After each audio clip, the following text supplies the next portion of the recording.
বিশ্ব স্বাস্থ্য সংস্থার গাইডলাইন মেনে দেশে বিনামূল্যে দেয়া হবে ৩ কোটি ভ্যাকসিন, মন্ত্রিসভায় সিদ্ধান্ত।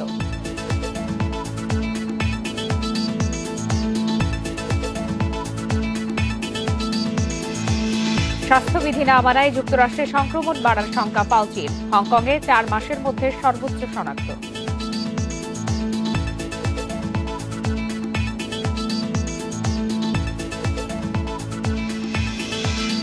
জো বাইডেনের নতুন চমক, মার্কিন ইতিহাসে এই প্রথম হোয়াইট হাউসের প্রেস টিমের নেতৃত্বে নারীরা।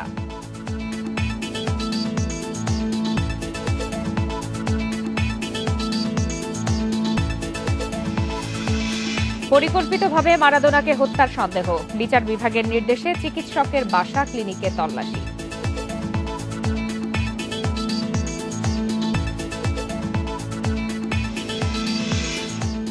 আমন্ত্রণ আন্তর্জাতিক খবর নিয়ে আমাদের প্রতিদিনের আয়োজন পূর্ব পশ্চিমে। আপনাদের সাথে আছি ফারহানা লোপা। শিরোনাম জানাচ্ছিলাম, এবার জানাবো বিস্তারিত। অক্সফোর্ডের ৩ কোটি ভ্যাকসিন বিনামূল্যে দেয়া হবে দেশের জনগণকে। টিকা কেনার বিষয়ে যে সমঝোতা হয়েছে সেটির অনুমোদন দিয়েছেন প্রধানমন্ত্রী শেখ হাসিনা। বৃহস্পতিবার সচিবালয়ে মন্ত্রিপরিষদ বৈঠকে এই সিদ্ধান্ত নেওয়া হয়েছে বলে জানান মন্ত্রিপরিষদ সচিব। বিশ্ব স্বাস্থ্য সংস্থার গাইডলাইন মেনে দেয়া হবে এই ভ্যাকসিন। তবে কবে ভ্যাকসিন আসবে সে বিষয়ে এখনও সিদ্ধান্ত হয়নি। মন্ত্রিপরিষদ সচিব খন্দকার আনোয়ারুল ইসলাম সাংবাদিকদের জানান, প্রধানমন্ত্রী করোনা সেকেন্ড ওয়েভ মোকাবেলা ও ভ্যাকসিন সংগ্রহের সর্বশেষ অগ্রগতি সম্পর্কে মন্ত্রিসভায় আলোচনা করেন। সংক্রমণ বন্ধে মাস্ক না পরলে সর্বোচ্চ জরিমানা করার নির্দেশনা দেন। এভাবে ১ সপ্তাহ দেখার পর কারাদণ্ড দেওয়ার মতো কঠোর অবস্থানে যেতে পারে সরকার।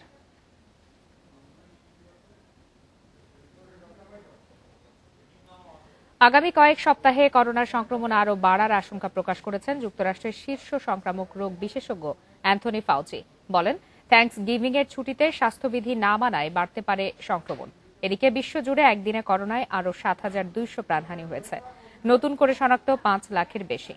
এ নিয়ে বিশ্বে প্রাণহানি ১৪,৬৪,০০০-এর বেশি আর আক্রান্ত ছাড়িয়েছে ৬,৩০,০০,০০০। ১১ মাস পেরোলেও বিশ্বে করোনা ভাইরাসের সবচেয়ে বেশি মৃত ও আক্রান্ত যুক্তরাষ্ট্রে। টানা ২৭ দিনের মতো রোববারও শনাক্ত হয়েছে ১ লাখের বেশি রোগী। মারা গেছে ৮১৯ জন। সংক্রমণ না কমলেও ডিসেম্বর থেকে স্কুল খোলার সিদ্ধান্ত নিয়েছে নিউ ইয়র্কের গভর্নর। এদিকে আগামী কয়েক সপ্তাহে সংক্রমণ আরও বাড়বে বলে সতর্ক করেছেন সংক্রামক রোগ বিশেষজ্ঞ ডক্টর অ্যান্থনি ফাউচি। বিস্তার রোধে বার বন্ধ রেখে স্কুল খোলার উপর জোর দিয়েছেন তিনি। ইতালিতে একদিনে ৫৪১ জনের মৃত্যু ও ২০,০০০ নতুন রোগী শনাক্ত হয়েছে।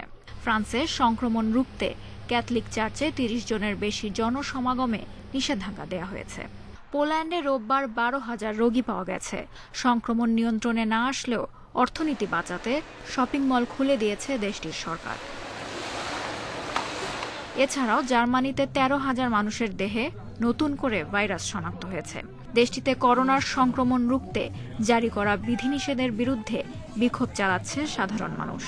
রাশিয়ায় রোববার ৪৫০ মানুষের মৃত্যু ও ২৭,০০০ নতুন রোগী শনাক্ত হয়েছেন। হংকংয়ে রোববার ১১৫ জন নতুন রোগী শনাক্ত হয়েছে, গত ৪ মাসের মধ্যে যা সর্বোচ্চ। ব্রাজিলে একদিনে ২৪,০০০ মানুষ আক্রান্ত হয়েছে। মেক্সিকোতে মিলেছে ১০,০০০-এর বেশি কোভিড রোগী। দেশটিতে করোনার বিস্তার বাড়ায় প্রধান প্রধান শহরের করোনা পরীক্ষার হার বাড়িয়েছে সরকার। মেক্সিকো শহরে বসানো হয়েছে ২০০টি স্যাম্পল স্টেশন। তুরস্কে একদিনে শনাক্ত হয়েছেন ২৯,০০০ রোগী। এদিকে ভারতে ৩৮,০০০ নতুন শনাক্ত নিয়ে মোট আক্রান্ত ৯৪ লাখ ছাড়িয়েছে। Lutfa Fauzia, independent news. সিঙ্গাপুরে নবজাতকের দেহে পাওয়া গেছে করোনা প্রতিরোধী অ্যান্টিবডি। ওই শিশুর মা সেলিন এনজি চ্যানের বরাতে রোববার এই তথ্য দিয়েছে দেশটির সংবাদ মাধ্যম স্ট্রেটস টাইমস। তাতে বলা হয়েছে, গর্ভাবস্থায় মার্চে এনজি চ্যান করোনায় আক্রান্ত হন। চলতি মাসে জন্ম নেয়া তার শিশুর শরীরে সংক্রমণ পাওয়া যায়নি, তবে ভাইরাস প্রতিরোধী অ্যান্টিবডি পাওয়া গেছে। এনজি চ্যান বলেন, করোনা আক্রান্ত হয়ে ২-২.৫ সপ্তাহ হাসপাতালে থাকতে হয়েছে তাকে। চিকিৎসকের ধারণা, তার দেহের করোনা অ্যান্টিবডি শিশুর শরীরে যেতে পারে, তবে এ বিষয়ে হাসপাতাল কর্তৃপক্ষের বক্তব্য পাওয়া যায়নি। এদিকে বিশ্ব স্বাস্থ্য সংস্থা জানিয়েছে, গর্ভবতী নারী শরীর থেকে করোনা নবজাতকে যেতে পারে কিনা সে বিষয়ে নিশ্চিত নয় তারা।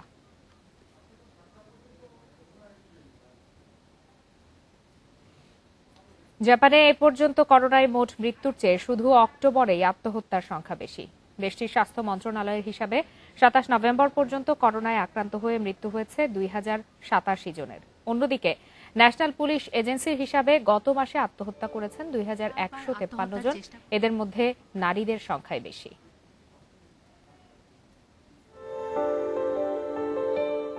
চারবার আত্মহত্যার চেষ্টা করেছেন ইরিকো কোবায়াশি। প্রথম আত্মহত্যার চেষ্টার সময় তার বয়স ছিল ২২ বছর। ফুল টাইম চাকরি করেও টোকিওতে বাসা ভাড়া ও প্রয়োজনীয় জিনিসপত্র কিনতে পারতেন না তিনি। কোবায়াশির বয়স এখন ৪৩ বছর। কাজ করেন একটি এনজিওতে। লিখেছেন নিজের মানসিক স্বাস্থ্য এর সঙ্গে সংগ্রাম নিয়ে একটি বই। কিন্তু করোনায় আগের মতো মানসিক সমস্যায় ভুগছেন তিনি। আমি ঠিকমতো বেতন পাচ্ছি না, কোথাও কোনো আলো দেখছি না, সারাক্ষণ অভাবের মধ্যে আছে। মনে হচ্ছে আমি আবার সেই দারিদ্র্যে ফিরে যাব। বিশ্ব স্বাস্থ্য সংস্থার হিসেবে আত্মহত্যার হার বেশি যেসব দেশে তাদের মধ্যে অন্যতম জাপান। দীর্ঘ কর্মঘণ্টা, স্কুলে অত্যাধিক চাপ, সামাজিক বিচ্ছিন্নতা ও মানসিক স্বাস্থ্য নিয়ে কুসংস্কার সহ নানা কারণে আত্মহত্যায় উদ্বুদ্ধ হয় দেশটির বাসিন্দারা। তবে গত ১০ বছরে আত্মহত্যার হার সবচেয়ে কম ছিল গত বছর। কিন্তু করোনাকালে জাপানে আত্মহত্যার হার নতুন করে বাড়ছে। পরিসংখ্যান বলছে মহামারীতে পুরুষের চেয়ে নারীর আত্মহত্যার প্রবণতা বেশি। ২০১৯ সালের অক্টোবরের চেয়ে গত মাসে নারীদের আত্মহত্যার হার বেড়েছে ৮৩ ভাগ। একই সময়ে পুরুষদের এই হার বেড়েছে ২২ ভাগ। সন্তান দেখাশোনা, সুস্বাস্থ্য নিয়ে উদ্বেগ, অর্থনৈতিক সংকটের কারণে কর্মজীবী মায়েদের উপর অতিরিক্ত চাপ বাড়াকে কারণ হিসেবে দেখছেন বিশেষজ্ঞরা। করোনা নিয়ন্ত্রণে থাকায় লকডাউন তুলে নেওয়া হয়েছে জাপানে। অর্থনৈতিকভাবে অন্যান্য দেশের চেয়ে কম ক্ষতিগ্রস্ত। তারপরও আত্মহত্যার হার বাড়া উদ্বেগের কারণ বলছেন বিশেষজ্ঞরা। সেক্ষেত্রে বিশ্বে করোনায় ক্ষতিগ্রস্ত অন্যান্য দেশে আত্মহত্যার প্রবণতা আরও অনেক বেশি হতে পারে বলে মনে করেন তারা। সায়রা খান, ইন্ডিপেন্ডেন্ট নিউজ। নবনির্বাচিত মার্কিন প্রেসিডেন্ট জো বাইডেনের প্রেস টিমে সবাই নারী। এই প্রথমবারের মতো প্রেস টিমের ঊর্ধ্বতর সকল পদে নারীদের নিয়োগ দিয়ে ইতিহাস সৃষ্টি করেছেন বাইডেন। এ দলের নেতৃত্ব দেবেন কেট বেডিংফিল্ড। তিনি আগে বাইডেনের প্রচারণার সময় গঠিত যোগাযোগ টিমে ডেপুটি পরিচালক ছিলেন। এদিকে উইসকনসিনে ভোট পুনর্গণনাতেও জয় নিশ্চিত হয়েছে জো বাইডেনের। পপুলার এবং ইলেকটোরাল ভোটে বিপুল সমর্থনে জয়ী জো বাইডেনের আমলে যুক্তরাষ্ট্রে বেশ কিছু পরিবর্তন আসবে বলে ধারণা করা হচ্ছিল। এর প্রমাণ মিলল রোববার। তার আমলে হোয়াইট হাউসের প্রেস টিমের পুরোটাই নারীদের আওতায় থাকবে। প্রেস টিমের প্রধান সব পদেই নারীদের নিযুক্ত করে ইতিহাস গড়েছেন বাইডেন। প্রেস টিমের নেতৃত্ব দেবেন বাইডেনের প্রাক্তন উপপ্রচার পরিচালক কেট বেডিংফিল্ড। প্রেস সেক্রেটারি পদটি পেতে চলেছেন সাবেক প্রেসিডেন্ট বারাক ওবামার হোয়াইট হাউসের যোগাযোগ পরিচালক জেন প্যাস্কি। দক্ষ, অভিজ্ঞ এই দলটি কাজের ক্ষেত্রে ভিন্নতা নিয়ে আসবে এবং এ দেশকে আগের থেকে আরও উন্নত করে গড়ে তোলার দায়িত্বশীল ভূমিকা রাখবে বলে মনে করেন বাইডেন। এদিকে নবনির্বাচিত ভাইস প্রেসিডেন্ট কমলা হ্যারিসের শীর্ষ ২ প্রেস সহযোগী হবেন সাইমন স্যান্ডার্স এবং অ্যাশলে অ্যাটেনি। এর আগে প্রথম নারী ইন্টেলিজেন্স চিফ হিসেবে এভরিল হাইন্সকে নিয়োগ দিয়ে চমক সৃষ্টি করেন জো বাইডেন। ২০২১ সালের ২০ জানুয়ারি আনুষ্ঠানিকভাবে যুক্তরাষ্ট্রের ৪৬তম প্রেসিডেন্ট হিসেবে দায়িত্ব নেবেন তিনি। Lutfa Fauzia, independent news. Remote control নিয়ন্ত্রিত মেশিন গান দিয়ে হত্যা করা হয়েছে ইরানের শীর্ষ পরমাণু বিজ্ঞানী মোহসেন ফাখরিজাদেকে। ইরানের বার্তা সংস্থা ফার্সের বরাত দিয়ে এমনটা জানিয়েছে রয়টার্স। শুক্রবার তেহরানের পূর্বাঞ্চলে আততায়ীর গুলিতে নিহত হন মোহসেন। নতুন তথ্য বলছে, বুলেট প্রুফ গাড়ি থেকে নামার সময় ১৫০ মিটার দূরে থাকা আরেকটি গাড়ি থেকে চালানো হয় গুলি। মোহসেনকে লক্ষ্য করে ৩টি গুলি করা হয়। ওই ঘটনার পরপরই হামলা চালানো গাড়িটির বিস্ফোরণ হয়। ফার্সের এই তথ্যের সত্যতা নিশ্চিত করা যায়নি বলে জানিয়েছে সিএনএন। এই হামলার জন্য ইসরায়েলকে দায়ী করে আসছে ইরান। রোববার ফাখরিজাদে হত্যায় নিন্দা প্রস্তাব পাশ করে দেশটির পার্লামেন্ট। এ সময় এই ঘটনায় যুক্তরাষ্ট্রের মদদ রয়েছে উল্লেখ করে কড়া জবাবের ঘোষণা দেয়া হয়।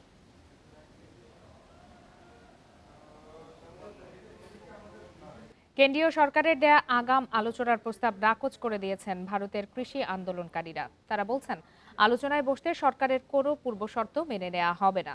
পাশাপাশি দাবি আদায় না হওয়া পর্যন্ত আন্দোলন চালিয়ে যাওয়ার পক্ষে তারা। এদিকে প্রধানমন্ত্রী নরেন্দ্র মোদী রোববার তার রেডিও ভাষণে নতুন কৃষি আইনের পক্ষে সাফাই গাইলে কৃষকদের অবস্থান আরও জোরালো হয়। এরই মধ্যে দিল্লি চলো কর্মসূচিতে যোগ দিয়ে সেখানে জড়ো হচ্ছেন পাঞ্জাব, হরিয়ানা, রাজস্থান, উত্তরপ্রদেশ সহ নানা রাজ্যের কৃষক। এতে কার্যত অবরুদ্ধ হয়ে পড়েছে রাজধানী। ট্রাক ট্রলিতে কয়েক মাসের রেশন নিয়ে খোলা আকাশের নিচে তাঁবু খাটিয়ে অবস্থান নিয়েছেন বিক্ষুব্ধরা। আন্দোলনের মুখে ৩রা ডিসেম্বরের আগেই আলোচনায় বসার প্রস্তাব দিয়েছিলেন স্বরাষ্ট্রমন্ত্রী অমিত শাহ। তবে সেজন্য সরকারের ঠিক করে দেয়া জায়গায় সমাবেশের শর্ত জুড়ে দেন তিনি। চিকিৎসায় অবহেলা করে পরিকল্পিতভাবে মারাদোনাকে হত্যা করা হয়েছে এমন সন্দেহের তীর নিউরোসার্জন লিওপোলতো লুকের দিকে। আর্জেন্টিনার বিচার বিভাগের নির্দেশে এরই মধ্যে তদন্ত কাজ শুরু হয়েছে। তবে এই অভিযোগ পুরোপুরি অস্বীকার করছেন মারাদোনার মস্তিষ্কে অস্ত্রোপচার করা এই চিকিৎসক। বরং মারাদোনার বাসার পাশে কেন স্ট্যান্ড বাই অ্যাম্বুলেন্স ছিল না সে প্রশ্ন ছুঁড়ে দিয়েছেন লুক। ধূম্রজাল তৈরি হয়েছে মারাদোনার মৃত্যু ঘিরে। মস্তিষ্কে সফল অস্ত্রোপচারের মাত্র 2 সপ্তাহ পর মারা যান আর্জেন্টাইন মহাতারকা। স্বাভাবিক মৃত্যু নয়, বরং পরিকল্পিতভাবে হত্যা করা হয়েছে সর্বকালের সেরা এই ফুটবলারকে, এমনটা আশঙ্কা করা হচ্ছে।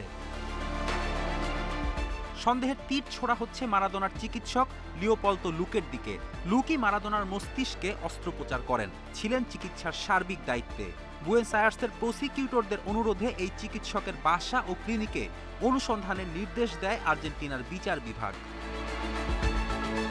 সেই নির্দেশে পুলিশের 30 সদস্যের একটি দল তল্লাশি চালায়। ডক্টর লুকের computer, mobile phone, medical note খতিয়ে দেখা হয়। বুয়েন্স আয়ার্সের যে ক্লিনিকে মারাদোনা ভর্তি ছিলেন সেখানেও তল্লাশি করে পুলিশ। জিজ্ঞাসাবাদ করা হয় মারাদোনার চিকিৎসায় দায়িত্বরত নার্সদের। তদন্ত রিপোর্ট এখনো প্রকাশ না হলেও চিকিৎসকের সঙ্গে মারাদোনার দ্বন্দ্ব ছিল এমন সন্দেহ প্রসিকিউটরদের। তবে এই অভিযোগ পুরোপুরি প্রত্যাখ্যান করছেন ডক্টর লুক। বরং মারাদোনাকে নিয়ে আবেগঘন বার্তা দেন তিনি। আমি মারাদোনার যত্ন নিয়েছি, তাকে বাঁচানোর চেষ্টা করেছি। এটাই কি আমার দোষ ছিল? মারাদোনা তার বাসায় গিয়ে কিভাবে সুস্থ থাকবে তা তো আমার দেখার বিষয় না। আমি নিউরোসার্জন, আমার কাজ আমি ঠিকভাবে পালন করেছি। আমরা সবাই চাইতাম মারাদোনা যেন মাদক থেকে দূরে থাকে। তিনি কি চাইতেন? মারাদোনার চিকিৎসক লিওপোলতো লুকের দিকে অভিযোগের তীর ছোড়া হচ্ছে, কিন্তু লুকের ইঙ্গিত মারাদোনার অনিয়ন্ত্রিত জীবনের দিকে। শৃঙ্খলাবিহীন জীবনই মারাদোনার জন্য কাল হয়েছে বলে মনে করেন তিনি। লুক জানান, মাদক নিরাময় কেন্দ্রে যেতে চাইতেন না মারাদোনা। শেষ দিকে প্রচণ্ড অবসাদেও ভুগছিলেন আর্জেন্টাইন কিংবদন্তি। ফেরদৌস ইসলাম, ইন্ডিপেন্ডেন্ট নিউজ। অস্ট্রেলিয়ার সিডনিতে নভেম্বরের রাত্রিকালীন সর্বোচ্চ তাপমাত্রা রেকর্ড হয়েছে। রোববার রাতে শহরটিতে 25.4 ডিগ্রি সেলসিয়াস ও পরদিন 40 ডিগ্রি সেলসিয়াস রেকর্ড করা হয়েছে, যা উষ্ণতম রাত হিসাবে তালিকাভুক্ত হয়েছে। এতে বড় ধরনের দাবানলের আশঙ্কা করছে দেশটির আবহাওয়া অধিদপ্তর। অস্ট্রেলিয়ায় গ্রীষ্ম মৌসুম শুরুর কয়েকদিন আগেই সিডনিতে বইতে শুরু করে তাপদাহ। আরও সপ্তাহখানেক তা বহাল থাকবে বলেও পূর্বাভাস দেওয়া হয়েছে। এরই মধ্যে দাবানলে পুড়ছে দেশটির নিউ সাউথ ওয়েলস। এর আগে 1967 সালে সিডনি শহরের সেন্ট্রাল বিজনেস ডিস্ট্রিক্টের অবজারভেটরি পার্কের রাত্রিকালীন সর্বোচ্চ তাপমাত্রা ছিল 24.8 ডিগ্রি সেলসিয়াস।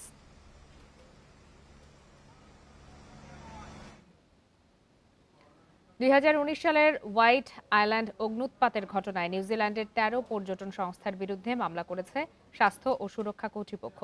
অভিযোগ প্রমাণিত হলে 10টি পর্যটন সংস্থাকে $10.5 লাখ জরিমানা গুনতে হবে। এছাড়াও 3 এজেন্সির পরিচালককে অভিযুক্ত করেছে স্বাস্থ্য ও সুরক্ষা অধিদপ্তর। ওয়ার্কসেফ জানায়, অভিযুক্তদের এখনও চিহ্নিত করা যায়নি, কিন্তু তারা চাইলে 15 ডিসেম্বরের আগে আদালতে হাজির হয়ে নিজেদের নির্দোষ প্রমাণ করার সুযোগ আছে। 2019 ডিসেম্বরে আগ্নেয়গিরি থেকে হঠাৎ অগ্ন্যুৎপাত হলে 22 জন পর্যটক মারা যান। সেই অগ্ন্যুৎপাতের কয়েক সপ্তাহ আগেই অগ্ন্যুৎপাত শুরু হলে সেখানে সতর্কতা জারি করে কর্তৃপক্ষ। এর আগে 1914 সালেও এই দ্বীপে এক ভয়াবহ দুর্ঘটনায় প্রাণ হারান 12 খনি শ্রমিক।